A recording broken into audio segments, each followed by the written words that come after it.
Neçə gündür bu xəbəri gözləyirdim, özün də bilirsən. 100 min, hala 100 min. Nə olub, bu nə sevinməkdir, bir yad adam. Hə, elə deyirsən ki, sən həmişə belə olmusan, nosta, uşaq vaxtından elə paxıllığımı çəkəcəyə gəlmişsən bu günlərə. Nə pulu ya, orada özün də görmüsən ki, nə qədər əziyyət çəkmişəm mən.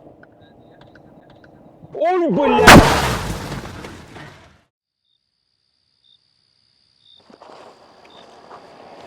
Oy, bля, ay, bля.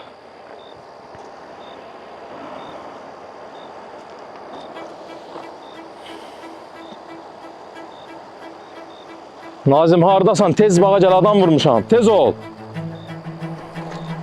Ay, bля.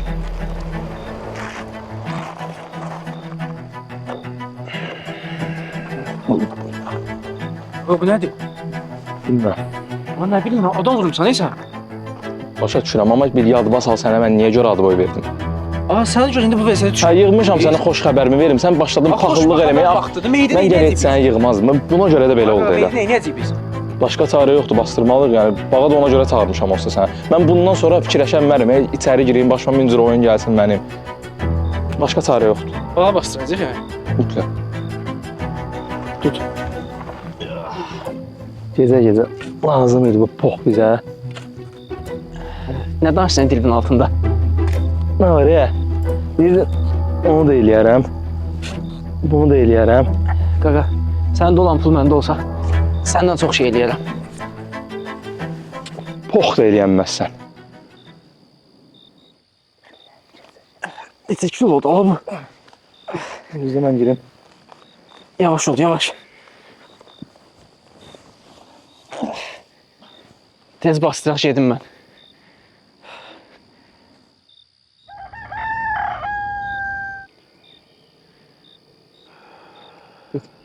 Tərk etmişəm.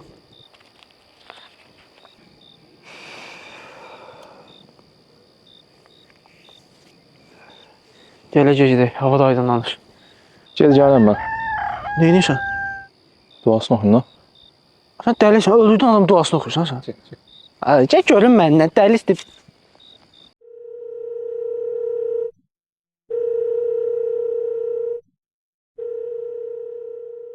Bu nömreye renk yatmış. Telefon ya söndürülür ya da ehate dair. Salam bey. Əleyhissən. Kazım. Nazım. Bu qadam axşam çağırmısan, nə məsələ? Görüşdün, sizin məhəllə bir hadisə baş verib və sizin həyətdə də kamera var. Bizə də o görüntülər lazımdır. Nə olub ki? Qaqam, yəni, nə olmuş ki, deyəndə ki, o görüntülər lazımdır da bizə. Nə görüntün? Yox. Var məndə. Saat neçədə olmuşdu? Təqribi birə qalmış, sən birə qalmış olur salamat. Hə, biraz arxaya ver. Hə, de budur. Bu nədir ola? Yox, papa salmayayım. Hə, qardaşım, sən tələsmə bir dənə. Otur bir dənə gör nə deyirəm. Belə deyim də sənə, ortada böyük bir pul var.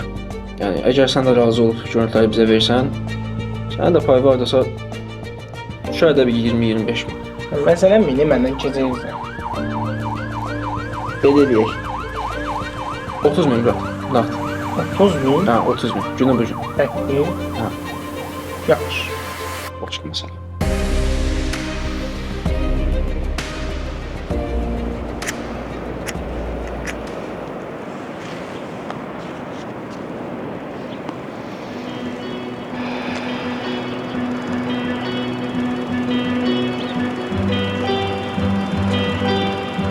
İtire gəlirik. Dedim də eləyərəm. Qeyrətini, namusunu itirir. Bir ağlını, biri də bəxtini. Kimlər itirmir axı? Kim itirmir ki bu dünyada?